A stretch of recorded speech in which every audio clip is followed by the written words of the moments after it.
Okay. Now in this video, I will explain topic 6 in the syllabus, which is talking about energy transfer.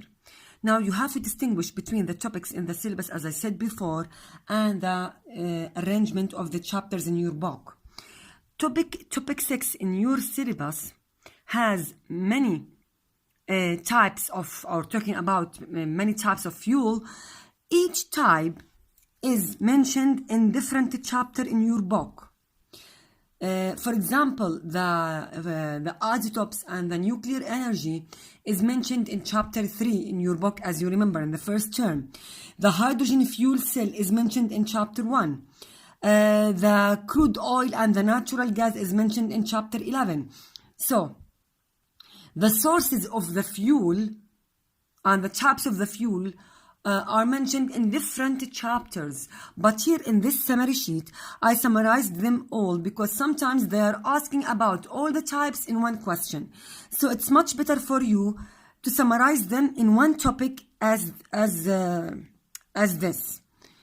Okay, so topic 6, which is 6.2 in the syllabus, which is talking about the energy transfer,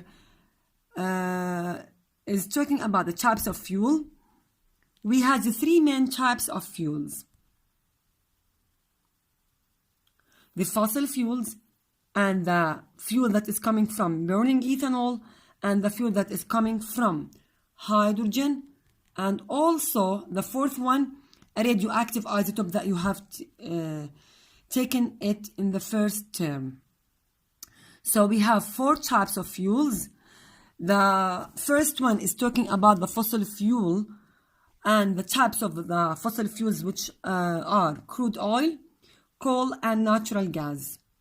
The advantages of using fossil fuel in general: producing a lot of heat energy, so I can burn a small amount of petroleum or a natural gas or even the coal to produce a large amount of heat or energy.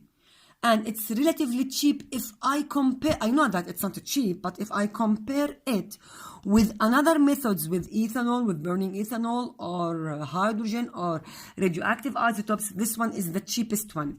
All of them are expensive, but the first one, using fossil fuels, is the cheapest. Of course, the disadvantages, as you took in grade 8 in biology and even in social studies, they are non-renewable, so they will be finished one day, producing large amount of CO2 gas to the atmosphere, so it is a big source of pollutant. Number 2, ethanol. Ethanol is a compound that is related to a big group, or it's a type of a big group that is called alcohol. So we have a big family called alcohol. This alcohol family has many compounds. One of these compounds is ethanol. Ethanol has 2 carbon atoms and OH group. You will take this in more details in chapter 10. Don't worry about that. But the advantage of ethanol is, or how can I produce it first? It is produced by the fermentation of sugar from crude oil, The fermentation of sugar, you have taken this in biology in chapter 7, last year in grade 8. We said that I can bring sugar and yeast and water and put them in a damp, warm place for many months. The product will be an alcohol, which is ethanol, which is used in a wine or beer, and carbon dioxide gas. These are the side products. If you remember in grade 8, I told you that ethanol, or the alcohol that is produced by this way, is the waste for the yeast. Or I can produce alcohol from the crude oil. How can I produce alcohol from the crude oil? This will be explained later on in chapter 10. So, enough to memorize it as it is. So, and later on, you will know the process of producing ethanol from a crude oil, artificial ethanol. So, we have 2 sources of ethanol. natural one from sugar or an artificial one from crude oil. And actually you must compare between them inshallah next year. So just memorize it as it is, and next year in chapter 10 inshallah we will talk about it in more details. The advantages of this process: أول شيء ethanol is a renewable resource. So if it's produced from sugar. Why? Because I need a yeast to release ethanol from sugar, and yeast is a living organism and can reproduce easily within a few seconds by a process called budding, as you see or as you know in biology. So this is a renewable process if I produce it naturally by sugar or from sugar, but it is non-renewable if it's produced from crude oil. So it is renewable and non-renewable within the same time. It is depending on the source that is used to produce ethanol. The other advantage is producing a heat energy or a large heat energy from a small amount of ethanol. The disadvantages of using ethanol, as I told you before, that it is a non-renewable resource if it's producing or produced from crude oil. Produce a large amount of CO2 gas, as we said before, so it's a source of a global warming, and produce less energy than fossil fuel. If I compare the amount of the energy, okay, it's producing a heat energy, but if I compare it with the fossil fuels, it's much less than the fossil fuel. The hydrogen, I can burn hydrogen, by the way, hydrogen gas, to release energy, and this project is now available in Japan. They are trying to manufacture some types of cars that are using a fuel cell which is depending on burning hydrogen with the oxygen in the atmosphere to release water and large amount of heat. This is called a fuel cell, which is a clean cell that does not produce carbon dioxide, but it's somehow expensive and still under experiment. So maybe after a few years, we will find cars that can use, or cars that use hydrogen as a fuel, which is a clean, or this type of cars will be clean cars or clean type. Here we said that hydrogen is used in rocket engines, as we said before, in chapter 7 somewhere in chapter 2 somewhere in chemistry, in grade 7.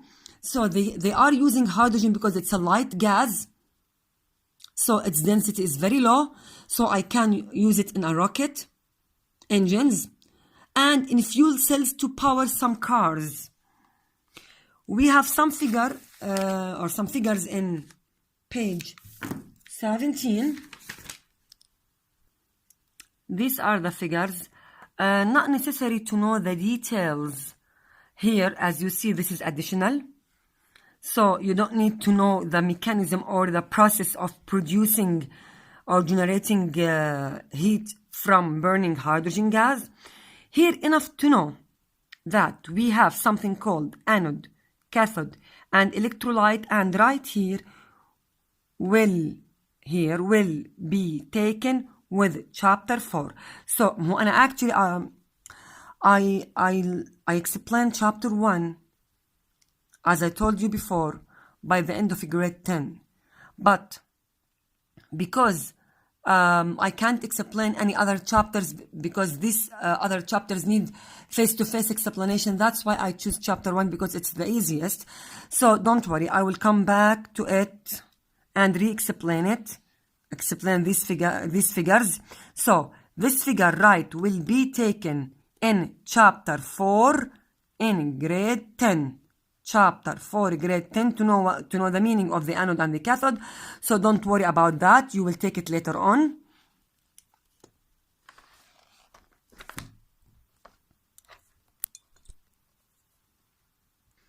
So enough to know that hydrogen has many advantages and many disadvantages. One of the advantages is it's a light gas with a low density, so I can store large quantities in a small container. The disadvantage is it's very difficult to prepare it. I cannot prepare or get hydrogen in large quantities and store it in cylinders and use it as a fuel for cars or engines or space rockets or whatever, because the process of preparing hydrogen or extracting hydrogen from the atmosphere and using it is not as a and is not an easy process, and actually it's an expensive, because the percentage of hydrogen in our atmosphere is very low. Here you must know the definition of the fuel cell. Here, a device that produces energy in the form of an electrical current or electric current. So changing the chemical energy to electrical energy by reacting hydrogen with oxygen to produce water in a combustion or in an exothermic reaction, but without combustion. The reaction is H2 plus O2 to give us H2O. So this is a clean energy because it's producing water. And I can use this water, if I can cool it, I can use it because this is a clean water, by the way. And even if this water stays as it is as a gas, it can be, it's harmless, I mean, because it's a clean gas. So it will be mixed with the other components of the gases in the atmosphere or other gases in the atmosphere without any pollution. Here, enough to know that there is a redox reaction. The redox means oxidation, reduction, reaction. Oxidation, reduction. How, when, where? Not necessary to know that. In the old syllabus, if you have an old past papers from your brothers or sisters or whatever, don't study the redox reaction inside the fuel cell. It is cancelled in the new syllabus. So enough to know that the type of the reaction is a redox reaction that produces a current in the fuel cell. And the total reaction is this one. Enough to know this. And the radioactive isotope, like uranium 235, here 235, it's the mass of uranium, as I told you before. You must memorize the type of the uranium that is used to generate the electricity, or that is used in the power stations, which is uranium 235. The one that is found in the periodic table is not 235. This is inactive uranium. The one that is mentioned in the periodic table, it's 238. This is uranium, as you see. Okay, it's not clear. It is 238. This is an inactive uranium. This is an inactive uranium. The active uranium that is used to generate electricity in the power stations is uranium 235, as you took in chapter 3. So it is used in a nuclear fuels. And this is unstable atom. So the nuclear fuels contain unstable atom or radioisotopes, as we said before. These isotopes break down by neutrons to give out radiations and a lot of heat energy. This heat energy is used to generate electricity. The advantages and disadvantages for this: advantages, gives out a huge amount of energy, and it's a clean energy, it does not produce any CO2 gas. Disadvantages, it's very expensive, and an explosion in a nuclear power station could spread radioactive materials and in a huge area, so cause a big disaster, a big pollution. So if any tiny mistake happen in the nuclear power station, a big explosive reaction will happen, causing a disaster. So these are the two disadvantages. My dear students, enough to understand, okay, it's not clear, okay, sorry. Enough to understand this chapter and study it from this summary sheet. Don't study it from your book, except for the figures, the mentioned pages. That's it.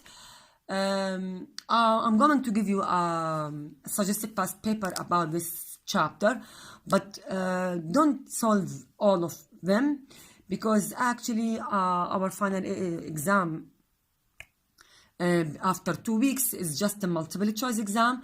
So enough to take an idea about the past paper for this question, about the questions for this chapter. And inshallah in grade 10 we will make a quick revision for this chapter and start solving some past papers. Actually I prepared a worksheet for this chapter for grade 10, But I think that if I give you this worksheet or if I solve it, I think that it will be not very useful, because I will not bring like these questions in your test after 2 weeks. So inshallah we will solve the long questions in paper 4 next year inshallah. Good luck.